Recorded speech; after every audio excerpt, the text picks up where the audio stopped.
चलिए एक पल के लिए अनुमान लगाते हैं, अगर हमारा सूरज अचानक से गायब हो जाए तो क्या होगा? 1 घंटे के लिए या 1 महीने के लिए या फिर 1 साल के लिए? मानव जाति का क्या होगा? हमारे तारे की सतह से निकलने वाले आखिरी फोटॉन और सौर वायु को बनाने वाले आखिरी कण ने पृथ्वी की ओर अपनी अंतिम उड़ान शुरू कर दी है। अभी तक किसी को संदेह नहीं है कि हमारे सौर मंडल का हृदय काम करना बंद कर चुका है। 8 से 9 मिनट बाद आसमान अचानक काला हो जाता है। पूरे ग्रह पर अंधेरा छा जाता है। चाहे इस समय आपके स्थान पर आधी रात का गहरा अंधेरा हो या दोपहर का चमकीला धूप वाला समय, आप जल्दी और आसानी से अंतर देख सकते हैं। अब आकाश की काली चादर के ऊपर तारे स्पष्ट रूप से दिखाई दे रहे हैं। चंद्रमा बिल्कुल भी दिखाई नहीं देता, क्योंकि अब कोई सूर्य का प्रकाश नहीं है जो इसे चमक दे सके। सभी और घने अंधेरे की शुरुआत से एक पल पहले पृथ्वी के चारों ओर चुंबकीय क्षेत्र में परिवर्तन और आयन मंडल में गड़बड़ी के कारण चमकदार उत्तरी रोशनी दिखाई दे सकती है। सबसे भयानक परिणाम प्रकाश संश्लेषण की प्रक्रिया का पूर्ण समापन है, जिसके परिणाम स्वरूप पौधे और साइनोबैक्टीरिया अब ऑक्सीजन का उत्पादन नहीं कर पाएंगे। यह जल्द ही, हम इसे कैसे कहें, हर जीवित प्राणी के लिए मुश्किलें लेकर आएगा। 1 घंटे के बाद पृथ्वी के अब तक के दिन के समय वाले हिस्से पर असली दहशत छा जाएगी। पूरे ग्रह पर बिजली और संचार की कमी फैल जाएगी। हर जगह तापमान कई डिग्री तक गिर जाएगा और पृथ्वी की सतह धीरे धीरे ठंडी होने लगेगी। लेकिन अंदर से ग्रह अभी भी अपने पिघले हुए कोर से गर्म है।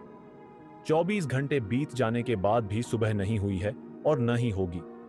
पूरी दुनिया में दहशत और अराजकता का माहौल है। राज्य के अधिकारियों का स्थिति पर लगभग शून्य नियंत्रण है। मानव जाति यह पता लगाने की कोशिश कर रही है कि आखिर हुआ क्या है, जबकि वह बिजली और पानी की आपूर्ति में भारी कटौती से जूझ रही है। सतह पर तापमान 5 से 7 डिग्री सेल्सियस तक गिर जाता है, जो कि लगभग 41 से 45 डिग्री फ़ारेनहाइट है, और अब इसमें लगभग 15 से 20 डिग्री सेल्सियस की कमी आ गई है। यह लगभग 30 डिग्री फ़ारेनहाइट की गिरावट है। पौधों और सूक्ष्म जीवों की कुछ प्रजातियां मरने लगती हैं। फिलहाल समुद्र के निवासियों को लगभग कोई बदलाव महसूस नहीं हो रहा है। 7 दिनों के बाद भी अंधेरा है। पृथ्वी पर औसत तापमान अब -17 डिग्री सेल्सियस है। यह लगभग 1 डिग्री फ़ारेनहाइट है। जिन क्षेत्रों में टेक्टोनिक दोष हैं, वहां अभी भी गर्मी है। भूतापीय ऊर्जा के कारण सतह जम नहीं रही है।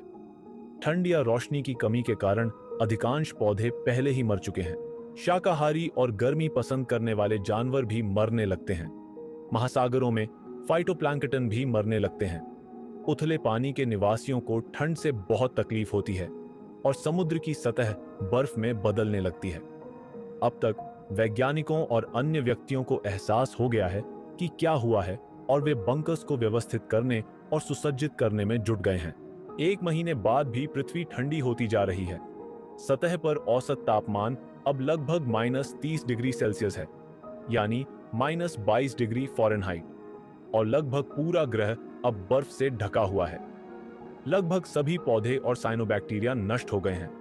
पेड़ों की कुछ प्रजातियां, खास तौर पर शंकुधारी, अभी भी जीवित हैं, लेकिन सूरज की रोशनी की कमी के कारण वे भी ऑक्सीजन नहीं बना पा रहे हैं।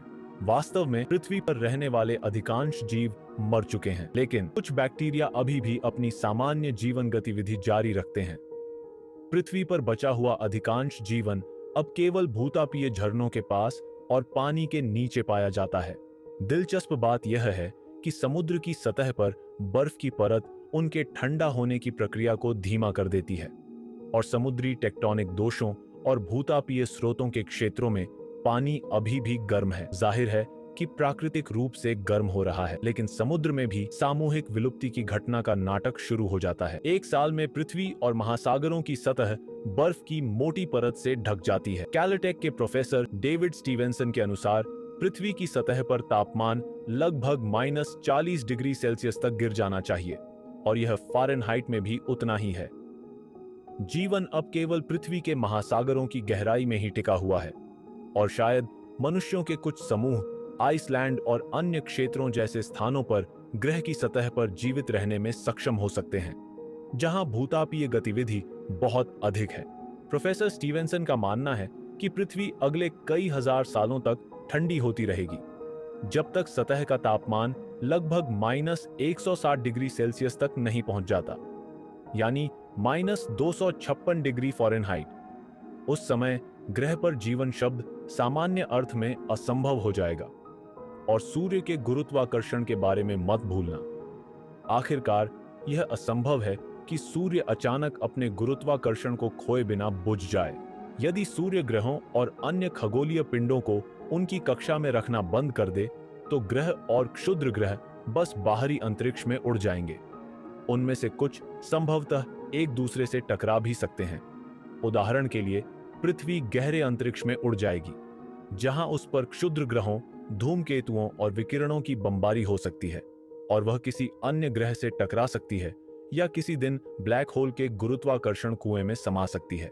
इस बात की भी बहुत कम संभावना है कि बहुत लंबे समय तक अंतरिक्ष में भटकने के बाद पृथ्वी किसी अन्य तारकीय प्रणाली में एकीकृत हो पाएगी और एक नया सूर्य खोज पाएगी। हालांकि अंत में यह समझना महत्वपूर्ण है कि यह परिदृश्य सिर्फ एक कल्पना है या बल्कि एक तरह का विचार प्रयोग है। जहां तक हमारे तारे के वास्तविक भविष्य की बात है, तो कुछ अरब वर्षों में सूर्य फूल जाएगा और एक लाल विशालकाय में बदल जाएगा। हमारा तारा बुध और शुक्र को निगल जाएगा और पृथ्वी और मंगल कई हजार डिग्री तक गर्म हो जाएंगे। 5 अरब सालों में सूर्य विस्फोट करेगा और अपना बाहरी आवरण उतार फेंकेगा। सौरमंडल के केंद्र में एक धीरे धीरे ठंडा होने वाला तारकीय कोर रह जाएगा, एक सफेद हिस्सा जिसके चारों ओर विस्फोट के बाद सौरमंडल के बचे हुए हिस्से की परिक्रमा होगी। मानव जाति के बारे में इसका भाग्य अज्ञात है। उम्मीद है कि उस समय तक हम दूसरे ग्रहों और तारा प्रणालियों पर उड़ान भरने में सक्षम हो जाएंगे, लेकिन यह एक और दिन की कहानी है।